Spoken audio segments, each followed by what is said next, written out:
ibadah Paskah misi pengurusan penginjilan dari kita satu cinta pada malam hari ini. Kita percaya bahwa setiap kita hari ini yang datang tempat pasti ini diberkati oleh Tuhan. Amin. Dan Kepala Sidang Badan Puru Jemaat dan seluruh jemaat Tuhan yang ada di Gereja Kemah Indonesia sebagai cinta ini, yang malam hari ini dalam Paskah Komisi Misi dan Pemutusan ibadah yang keempat, Paskah yang keempat boleh ada di tempat ini. Jadi saya mengucapkan terima kasih juga untuk dukungan kita yang sudah mendukung secara khusus gembala-gembala sidang yang ada di pos ini melalui Paskah 4 kali yang kita laksanakan, kemudian melalui perkunjungan tim yang sudah kita laksanakan. Jadi saya menyampaikan terima kasih kepada kita semua.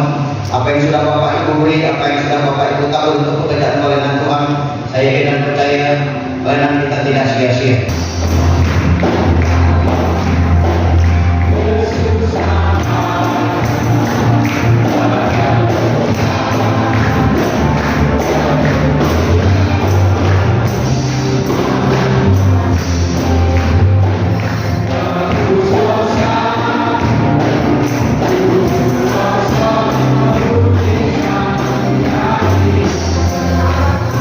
Yang layak untuk kita naikkan, tinggikan dalam hidup setiap kita.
Setiap umatmu sudah berkumpul, kami memuji Tuhan, menyembah Tuhan, beribadah.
ya kalau sekolah dari Jambi ini sudah sebelah.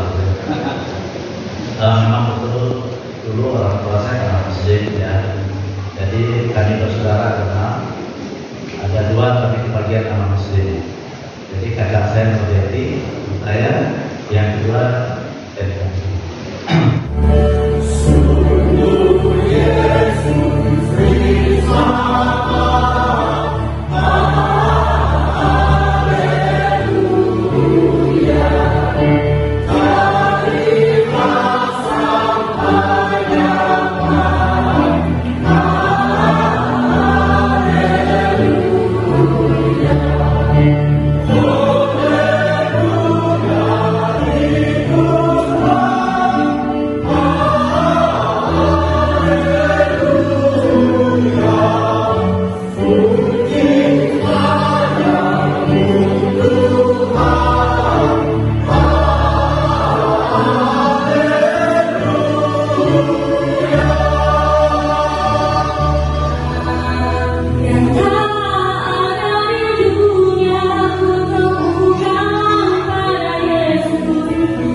pada bulan April ini kita melaksanakan Paskah baik itu di Jemaah lokal dan juga Paskah daripada daerah yang diselenggarakan oleh Komisi Misi.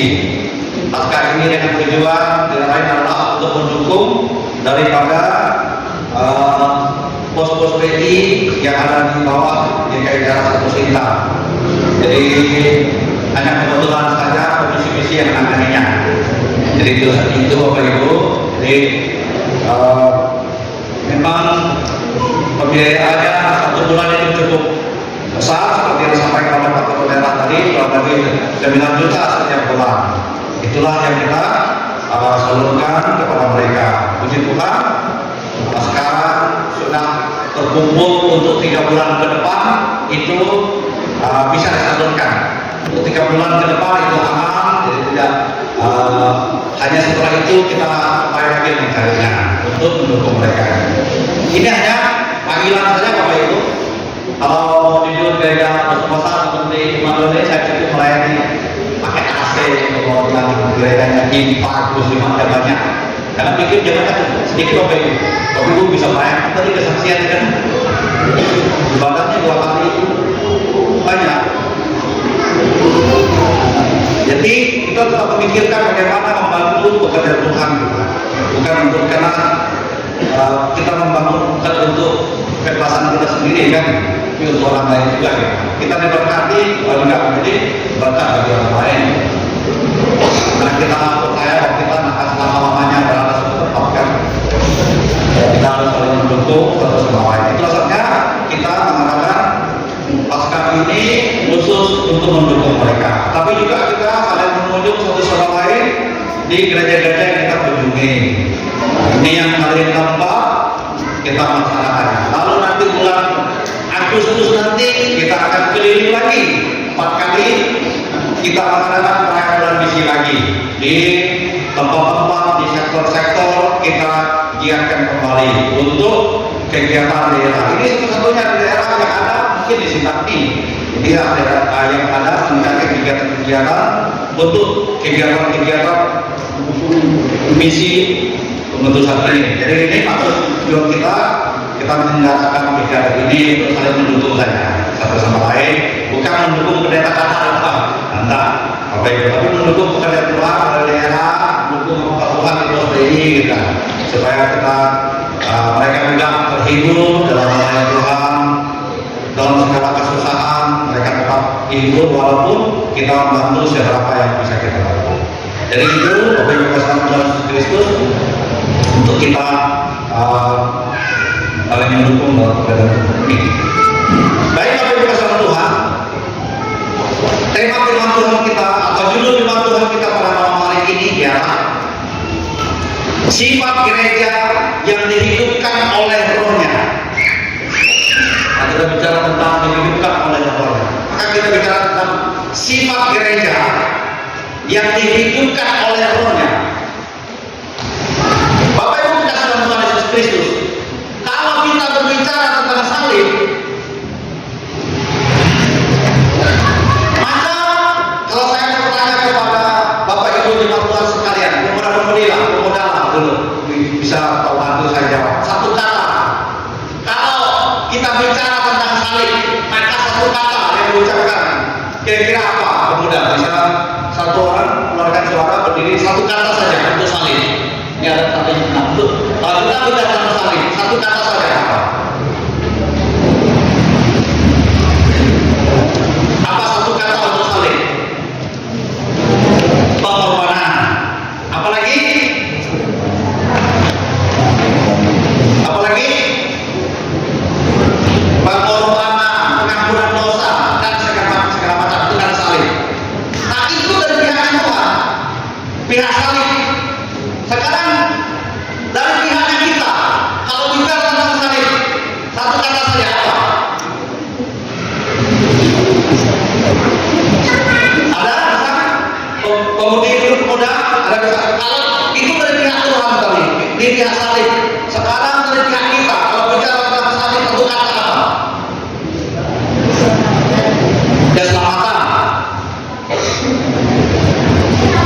pengampunan dosa, pertobatan, dan segala macam. Itu di pihaknya kita. Di pihak salib, maka kalau bicara tentang salib itu tidak lain bicara tentang pengampunan dosa, bicara tentang pengorbanan. Bapak Ibu kasih Tuhan Yesus Kristus, kalau saya berbicara, kalau saya berjumpa dengan salib, kalau kita merayakan Paskah berbicara tentang salib, maka ketika saya bicara tentang salib, ketika saya bicara tentang Kristus yang disalibkan, maka saya sudah menemukan jawabannya. Saya sudah tahu jawabannya. Kalau saya bicara, kalau saya melihat salib, merayakan Paskah yang kita laksanakan, ketika saya melihat, ketika saya berjumpa dengannya, saya sudah tahu jawabannya untuk diri saya. Apa jawabannya? Aku orang berdosa. Itu jawabannya. Aku harus dihukum. Aku selayaknya dihukum karena aku orang berdosa. Maka kalau kita juga bicara tentang salib, maka ada dua daripada pandangan orang itu. Orang ungkapan kata-kata yang dipakai ketika berjumpa dengan salib. Yang pertama adalah orang yang disebelah kiri kanan daripada Tuhan Yesus, menyambut dua orang itu kan. Yang satu berkata ketika ia berjumpa dengan salib, kalau engkau anak Allah katanya, coba selamatkan dirimu dan selamatkan juga kita semua ini. Ini orang berjumpa dengan salib. Tapi yang satu juga berkata, dia berkata, hai engkau nak ada sopan santunnya, engkau nak bicara yang baik, engkau tidak menghormati Tuhan. Dia tidak bersalah, dia tidak berbuat dosa. Kita inilah yang layak hukum. Kita lah yang layak mendapatkan setimpal dengan perbuatan kita. Lalu dia berkata, Tuhan, dia kalau engkau datang, maka ingatlah aku ya Tuhan. Jadi ini Bapak Ibu kasih Tuhan. Kalau kita bicara tentang salib, kalau kita berjumpa, kalau kita berkata-kata memandang salib itu, kalau orang bertanya kepada Tuhan, dia sudah tahu jawabannya apa, dia sudah tahu kata-katanya akan dikata-katakan apa. Kalau orang benar-benar dia mengalami salib Kristus itu, maka dia akan berkata, Tuhan, ingatlah aku kalau engkau datang.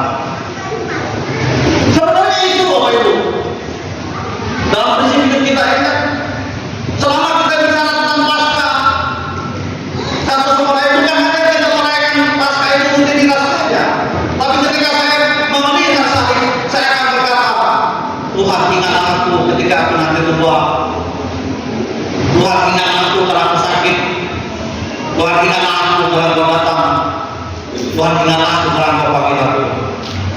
Jangan lupakan aku. Itu jawabannya. Kita sudah tahu akan dikatakan apa tentang salib itu. Beda dari orang yang tidak tahu yang salib itu apa. Baginya salib itu adalah penderitaan.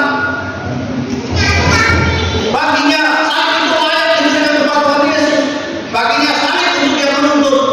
Tetapi bagi orang percaya, ketika yang berjumpa dengan salib, melihat salib-salib baik di gereja, baik di rumah kita, ketika kita memandangnya, maka kita berkata, Tuhan, jangan lupa aku kalau kau datang.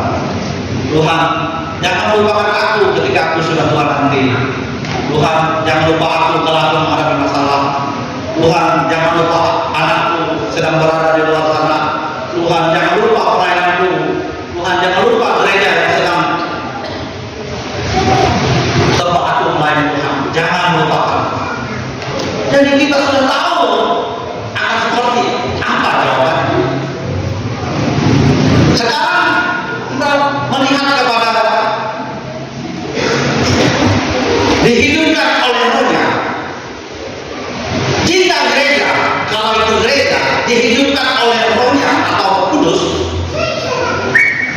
maka Bapak Ibu kasih Tuhan, pasti di dalam gereja itu menunjukkan sifat-sifat yang positif di dalam gereja.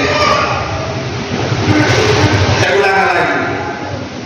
Kalau itu gereja, kalau bicara tentang dihidupkan oleh Rohnya, maka di dalam gereja tersebut menunjukkan sifat-sifat positif, baik jemaatnya, baik kalau kami ini hamba Tuhan, kami hamba Tuhannya, menunjukkan sifat-sifat positifnya. Jika orang percaya yang lainnya dihidupkan oleh Rohnya, pasti unsur positif lebih banyak daripada unsur negatifnya. Kalau benar bahwa ia dihidupkan, sedang dihidupkan oleh Rohnya, pasti banyak unsur positifnya daripada unsur negatifnya. Kalau kami hamba Tuhan, pasti banyak unsur positifnya daripada unsur negatifnya. Itu benar kalau dia sedang dihidupi oleh negatif. Bapak Ibu bicara tentang negatif, itu bukan hanya berhubungan dengan merugikan orang lain saja, tetapi sifat negatif yang tidak ada hubungan dengan orang lain itu adalah berhubungan dengan diri sendiri. Contoh misalnya, saya malas berdoa, itu kan sifat negatif yang tidak ada hubungan dengan orang lain, tapi berhubungan diri saya sendiri. Itu sifat negatif. Malas bekerja, malas berdoa, malas melayani, dan lain sebagainya. Itu berhubungan dengan diri saya sendiri. Itu sifat negatif kita di masyarakat dan jemaat. Banyak juga bergaul dengan orang-orang yang berpikiran negatif, Bapak Ibu. Negatif thinking. Tetapi walaupun kita bergaul dengan mereka, kita tidak harus sama dengan mereka. Kita memang berada di tengah-tengah dunia ini, tetapi kita tidak harus sama dengan sifat terbiasa dunia ini. Saya ulangi lagi, Bapak Ibu. Yang pernah saya sampaikan di pembukaan pasca misi di Empat yang pertama itu, ada masalah dalam gereja, yaitu kita, khususnya kita inilah orang lain di gereja, Bapak Ibu. Ada masalah yang sedang mendiami gereja kita, yang selalu harus diobati masalah itu, penyakit itu, ada masalah, yaitu penyakit hati. Itu masalah gereja kita orang-orang lain.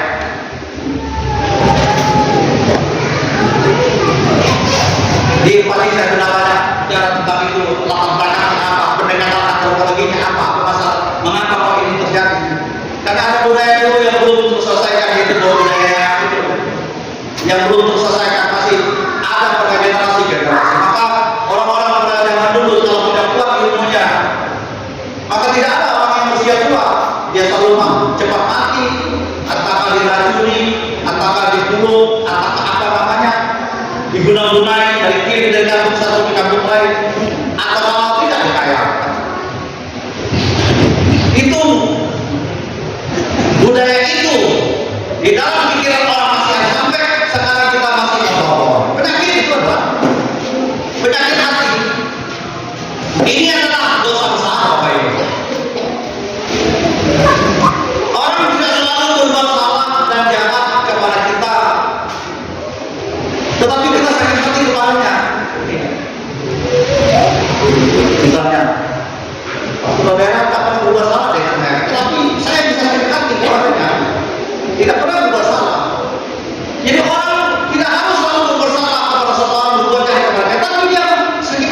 jadi tidak menyukainya.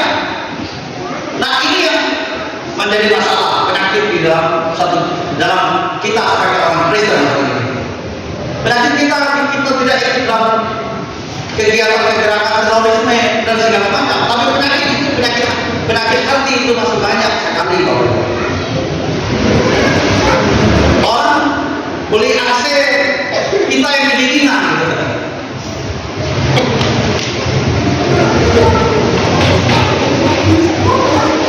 Orang di sana, gereja di sana berhasil, kita yang susah tidur. Gereja di sini berhasil, di sana yang susah tidur. Ini penyakit apa itu? Penyakit kita. Penyakit kita ini tidak membunuh, tidak mencuri, tapi ini penyakit di dalam gereja Tuhan hari ini. Gereja kita pada umumnya. Saya tak malu mengakui sebagai orang Dayak yang memiliki keadaan seperti itu. Karena belasan tahun saya melayani, saya sedikit mengobservasi itu terjadi di kalangan apa saja, baik kalangan orang Tuhannya saja. Di sana maju, di sini yang susah tidur. Di sini maju, di sana susah tidur.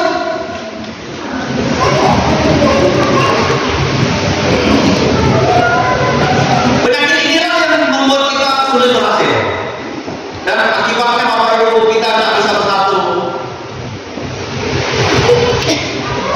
Apalagi kalau berhubungan dengan tahapan-tahapan politik, wah, kita siap-siap apa akhirnya nanti Pak orang mengaku inilah angkatan kerja. Itulah keadaannya. Orang di sana mau berhasil, kita yang bisa makan, nggak mau makan itu. Itu keadaan apa? Ini masalah. Yang sejujurnya kita harus menemukan jawabannya. Kita rela kalau orang lain bisa berhasil daripada kita sama-sama orang mereka yang belum berhasil.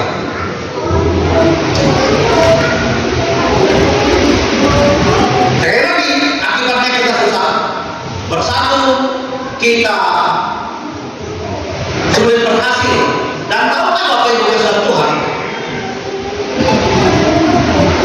Penyakit inilah yang menghancurkan kehidupan Raja Saul.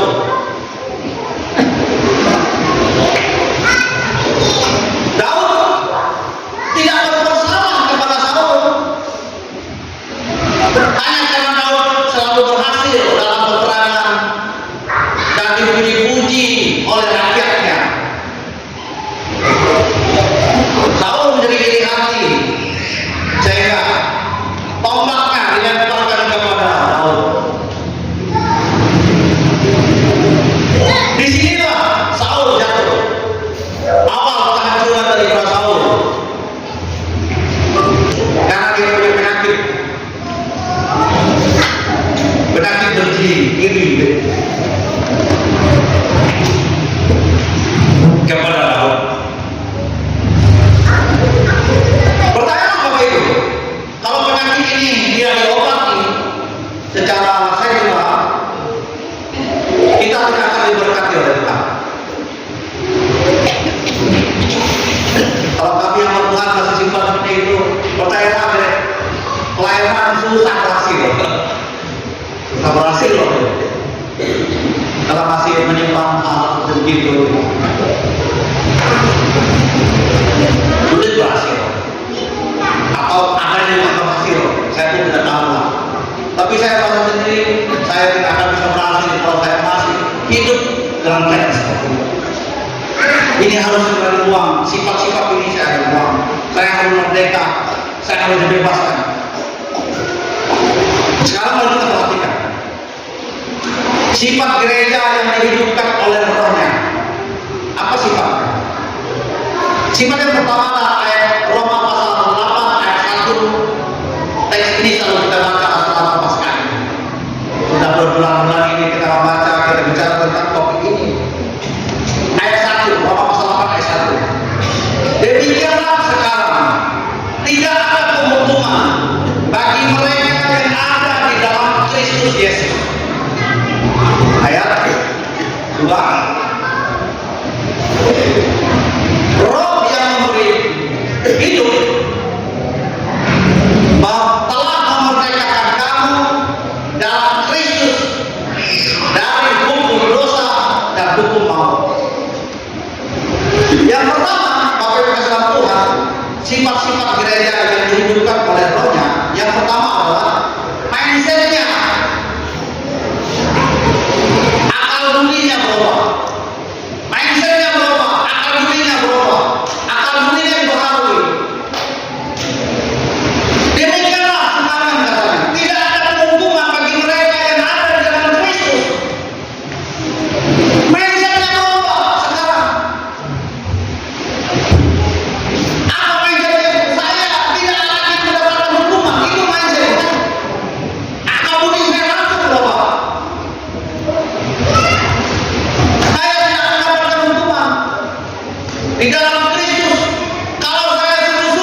di dalam diri kita. Mindset saya sekarang tentang Tuhan. Sekarang mindset saya tentang penghukuman, saya sudah bebas. Saya sudah dimerdekakan di dalam Tuhan. Hukuman Tuhan tidak sama dengan hukuman yang ada di dunia ini. Di dunia menghukum orang karena ada pesanannya, atau karena faktor A atau faktor B, tidak adil. Tetapi hukuman Kristus maha adil. Dia menghukum atas dasar satu hal saja, yaitu ada tidaknya Kristus di dalam hati kita. Itulah satu hal. Oleh itu menjatuhkan kepada kita satu hal saja. Ada tidak Kristus ada di hatimu? Itu pertanyaannya. Dan kita harus menjawab itu. Ada tidak Yesus Kristus ada di hatimu? Ada tidak kita menghargai pengorbanan Kristus di kayu salib? Dan kalau itu ada, kita bebas dari penghukuman. Ada tidak Kristus ada di hati kita ini? Di dalam tubuh jiwa roh kita ini ada Kristus tidak? Kalau ada Bapak Ibu, dia pasti akan memancarkan sifat tabiat Kristus ada di dalam orang itu tersebut. Kalau gereja, sifat tabiat Kristus ada di dalam gereja.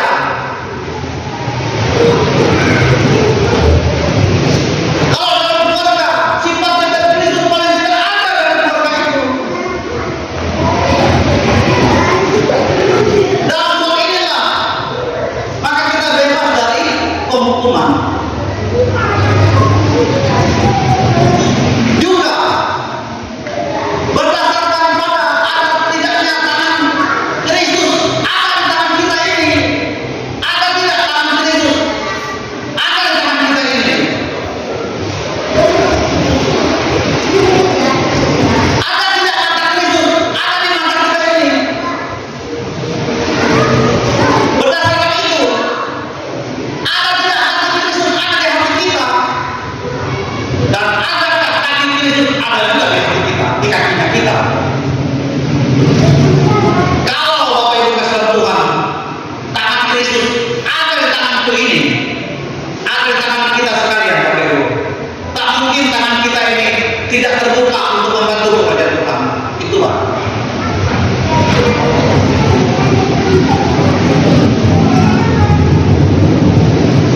Memang kita memanggil nama Tuhan itu setiap hari Bapak Ibu. Kita bersyukur pada Tuhan setiap hari. Kita menyebut Dia, memanggilnya, melayaninya hampir setiap hari. Tetapi tangan Kristus yang kita bicarakan tidak kita miliki dalam tangan kita ini, sehingga kita menutup tangan kita untuk membantu orang-orang lain yang harusnya kita dapat membantunya karena memang saya memilikinya. Dalam gereja memang saya ada, saya memilikinya.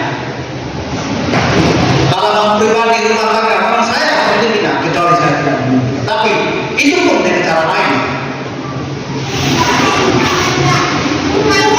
Kalau ada mata Kristus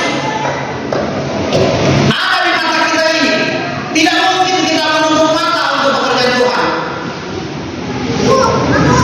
Kalau ada hati Kristus ada di hati kita ini, tinggal dalam hati kita, tidak mungkin kita tidak peduli akan suatu seruan belas kasihan dari orang-orang untuk memerlukan kasih Tuhan. Jadi itulah sifat gereja yang dihidupkan oleh Roh. Sifat yang pertama adalah sekarang tidak ada penghukuman bagi mereka yang ada dalam Kristus. Artinya apa? Terjadi perubahan akal budi kita, mindset kita berubah. Sekarang saya tidak mendapatkan hukuman lagi. Kalau dulu iya memang saya mendapatkan hukuman karena saya belum bertobat, karena saya masih hidup dalam dunia. Tapi sekarang Kristus sudah mati untuk saya, dan Dia sudah bangkit, Dia sudah naik ke surga. Roh Kudus ada sekarang, baik di dalam diri saya, baik di dalam rumah tangga,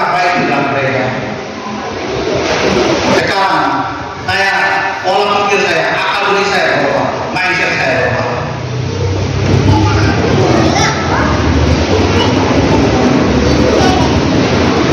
Jadi itulah sifatnya gereja.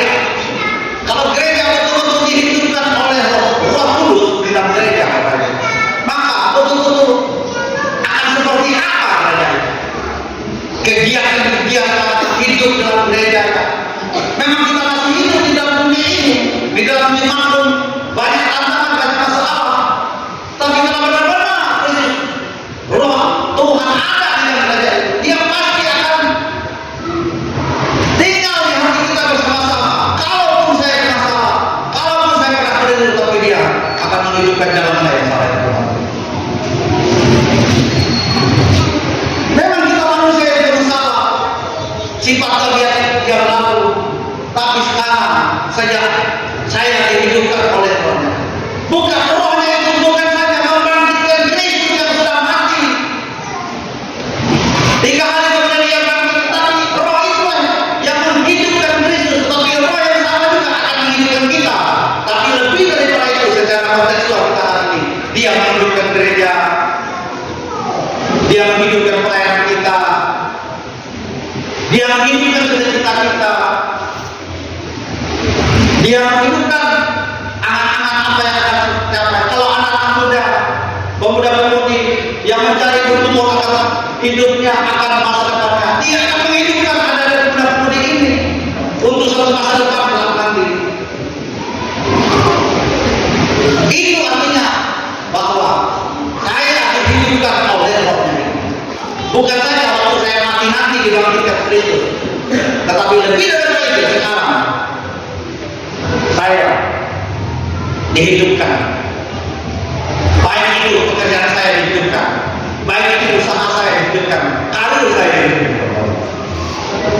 Akan untuk masa depan Tuhan masih memberikan yang baik, saya dihidupkan. Jadi pola pikir kita, mindset kita mulai berubah. Kalau dulu saya mendapatkan hukuman, kalau dulu saya mendapatkan tuduhan A, tuduhan B, itu dulu. Karena Roh Tuhan belum ada padaku. Sekarang Roh Tuhan itu sudah ada padaku. Memang ada yang berkata kamu dulu mantan berdosa, kamu dulu mantan penjahat, benar itu dulu. Tapi sekarang Roh itu sudah tinggal di hati dan mengubah dan menanyangkan. Sekarang Roh Kristus menghidupkan kehidupanku, menghidupkan Tuhan itu, menghidupkan pelayananku, menghidupkan doa-doaku. Nah itu Bapak Ibu saudara Tuhan. Jadi sifat-sifat gereja yang dihidupkan oleh Roh-Nya, yang pertama itu mindsetnya berubah atau akal budinya berubah. Kalau saya membantu pekerjaan Tuhan di bidang misi ini, membantu teman-teman dari profesi ini karena mindset saya membantu itu untuk apa? Kalau saya membantu, itu nyamannya untuk komisi misi, nyamannya saya. Kalau mindset itu yang ada, maka kita tidak akan bisa membantu pekerjaan Tuhan. Tapi kalau mindset kita, saya membantu karena saya membantu pekerjaan Tuhan. Saya memang tidak pergi ke sana, tapi saya melakukan ini, pekerjaan Tuhan di sana akan dihidupkan. Itu saja pikiran yang ada dalam hidup kita. Itu yang pertama. Yang kedua, sifat-sifat gereja yang dihidupkan oleh Roh-Nya. Yang pertama tadi, mindsetnya berubah, akal budinya pun langsung berubah. Yang kedua adalah ayat yang kelima. Sebab mereka yang hidup menurut daging memikirkan hal-hal yang dari daging. Mereka yang hidup menurut Roh memikirkan hal-hal yang dari Roh. Karena keinginan daging adalah maut, tetapi keinginan Roh adalah hidup dan damai. Yang kedua adalah terjadi pertobatan. Itu dia. Memang dulu kita hidup menurut daging, memikirkan hal-hal daging. Karena saya belum bertobat, karena saya masih hidup dalam dosa, sifat hidup saya yang lama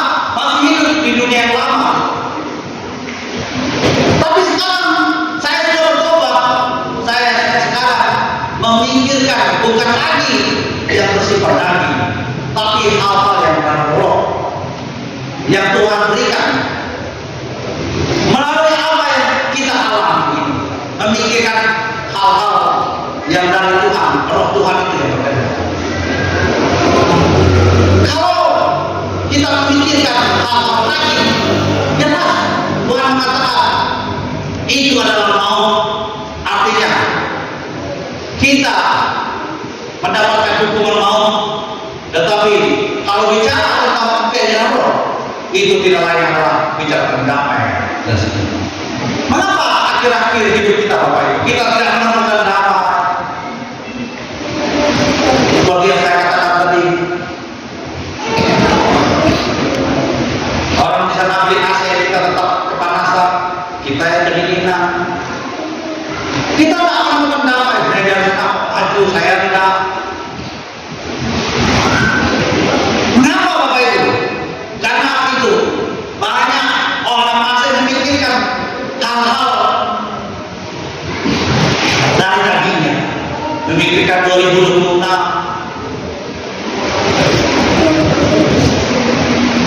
Dikit-dikit yang dibicarakan, cocoknya 2026.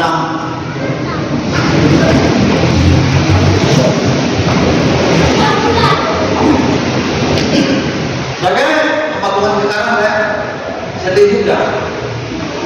Apa sebenarnya? Memang kita ini kan hidup di dunia, tapi kan tidak harus seperti dunia ini gitu. Biarkanlah Tuhan yang menuntut kita. Kalau tiba saatnya Tuhan akan menuntut kita, pasti akan mengangkat kita.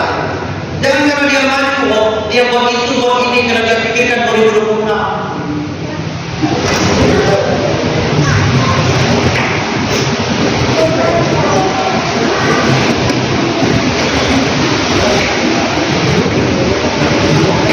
Dulu memang Bapak Ibu kita hidup menurut keinginan daging kita dikuasai oleh daging. Itu kita lain karena kita belum bertobat. Tetapi sekarang Bapak Ibu, setelah kita bertobat, setelah aku bertobat, saya bertobat, hidup kita berubah kan? Sekarang berubah. Kalau kita bicara tentang hidup masa lalu kita malu Bapak Ibu. Saya malu juga pikirkan kehidupan masa lalu sebelum saya bertobat. Melayani yang belum bertobat dulu bagaimana pelayanan sebelum bertobat. 10 tahun yang lalu bagaimana pelayanan. Kalau itu di flashback kembali, malu lah saya. Kok begitu saya dulu melayani. Tapi sekarang rohnya itu sudah menghidupi kehidupan kami ini. Sekarang hidup berubah. Wajar Bapak Ibu kalau dulu kita bersifat seperti itu, karena kita belum bertobat. Sekarang kalau kita sudah bertobat, tentu kita tidak lagi hidup seperti dengan cara hidup dunia. Kita pasti berubah. Kita pasti lebih baik kalau dia hamba Tuhan. Pasti dia akan semakin lebih baik. Pelayanannya pun semakin lebih baik. Doa-doanya, kehidupannya, kata-katanya, dia mau menjaga kehidupan. Orang belum bertobat, ya memang itu dulu Bapak Ibu. Kalau kita belum bertobat kan dulu kita minum, perokok, penjudi, itu kan dulu. Karena saya belum bertobat kan. Tapi sekarang saya belum bertobat. Saya sudah bertobat. Kenapa? Yesus dulu tidak ada di hati. Sekarang Yesus sudah ada di hati. Dan dia akan memang saya. Kalau tanya tentang Yesus, kalau tanya tentang kami, maka saya sudah menemukan jawabannya. Nah dikasih tahu tuh, aku sudah tahu jawabannya. Jawabannya Tuhan Yesus, aku orang berdosa. Tuhan Yesus sifat terjadi dulu, iri hati, dengki, itu itu masih berkecamuk ke diri saya. Makanya saya tak bisa berhasil dalam melayani. Kita menyimpan segala ini hati dan kiri, Bapak Ibu. Sulit berdoa. Akibatnya kita tidak mendapatkan kuasa apa-apa. Itu dulu, oke, itu dulu. Sekarang saya sudah dalam Kristus. Yesus sudah ada dalam hidupku. Aku sudah berubah. Aku sudah berubah. Kalau dulu itu dosa-dosa dulu. Sekarang ya Tuhan, aku sudah bertambah karena Kau. Karena aku sudah melayani Kau. Dan aku sudah hidup bersama Kau. Apalagi aku sekarang sudah dalam ini dan mengerti. Sekarang aku berubah. Itu dulu sifat aku sekarang aku berubah. Tapi inilah Tuhan yang dinyanyikan oleh Ibu Duta.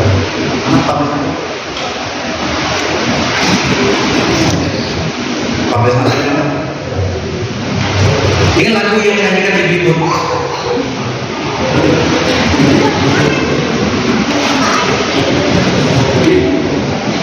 Kita mana yang artinya? Untuk buka jawabannya. Dulu, kalau saya belum bertobat, itu bagaikan kapal. Yang telah mengalami hidup percobaan, tapi saya tak bisa mengatasi cobaan. Memang itu adalah dulu, Pak. Dulu pun saya melayani Tuhan seperti itu, 10 tahun yang lalu. Tidak tahu cara melayani Tuhan bagaimana. Karena begitu lama, saya langsung menjadi kepala sidang.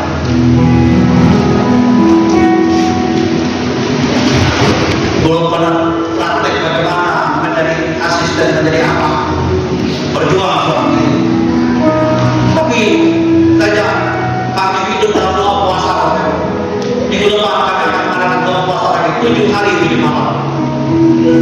Setiap subuh kami akan berdoa, setiap malam kami akan mengadakan KKR.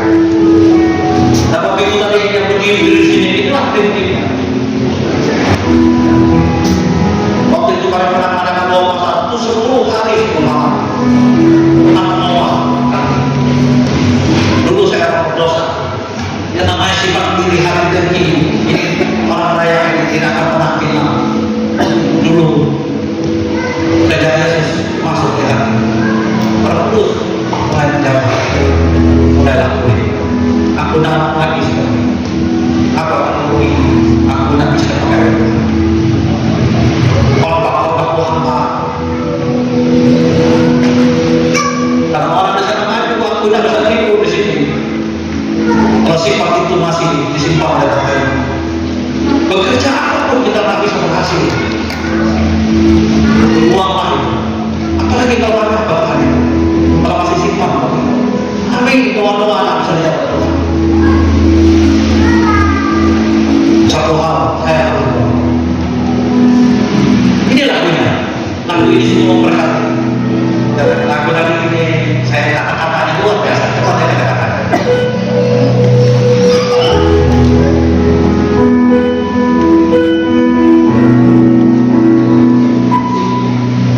Sejak bertobat kembali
dari melihat saya masuk dan saya tahu kisah-kisah tentang keadaan tersendiri. Mengapa zaman Nabi kalau mati Abraham, kalau mati Yakub, kalau mati Isa, itu ditangisi oleh bangsa-bangsa. Tapi mati Saul, apa yang nangisi dia? Siapa yang nangisi Saul? Karena di manusia ini kan ingin hati benci. Tapi waktu Saul mati, seluruh dunia berkabung. Puluhan kali orang muslim kan ditutup dan kepala. Menangisi Raja Saul. Tapi waktu Rehabiah mati, siapa yang menangisinya? Itu tanda bagi kita kalau sifat-sifat ini sudah memberikan contoh terang. Dan itu dulu saya jangan. Aku sekarang sudah bertobat kembali pada Yesus. Maka hidupku jadi baru. Aku jangan olehnya. Bapak Ibu kasih jangan heran tiba-tiba. Bapak Ibu tiba-tiba diangkat sampai ke tingkat-tingkat tertentu. Bapak Ibu mau kaget, kenapa kok saya diangkat? Saya tak menyangka. Tapi sesungguhnya Bapak Ibu sudah menunjukkan pertobatan. Hidup sungguh dengan Tuhan ingat apa yang dikatakan oleh firman-Nya dan kita hidup ini. Lalu kemudian saja aku tentang Yesus ada di dunia ini. Damailah hati. Terus Bapak Ibu, saya tidak tahu adakah damai masih ada di hati kita. Apa masih yang saya bilang tadi? Di sana maju, saya sudah tidur. Saya sudah bilang mana ada damai? Ayat 2. Betapa bahagianya ku hidup dengannya. Tak pernah ku gelisah akan susah. Terpujilah namanya Allah di surga selalu. Kita pakai dulu ini, kita nyanyi.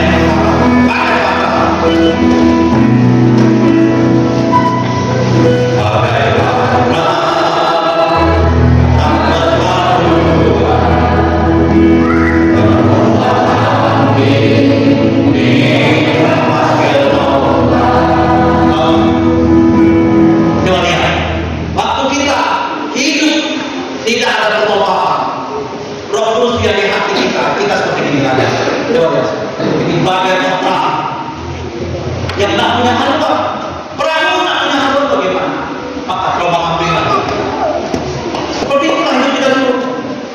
Kalau saya bertobat wajar seperti itu, tapi kalau kita ini sudah bertobat, kami ini hamba Tuhan tapi masih seperti itu, ada apa dengan diriku ini? Demikian hidup ini percobaan. Selama ku tinggalkan. Ini penyebabnya. Kenapa tadi kita ini hidup tak punya apa-apa, hidup tak punya tujuan, kaget doang di kesana sini. Karena apa? Selama ini firman Tuhan itu bersama kita. Apa yang kamu lakukan akan mendengar? Apa yang kamu lakukan akan tersentuh tidak pernah baca? Atau hanya minggu saja baru berkata, hidup pakai HP. Itu membuat hidup ini. Ketika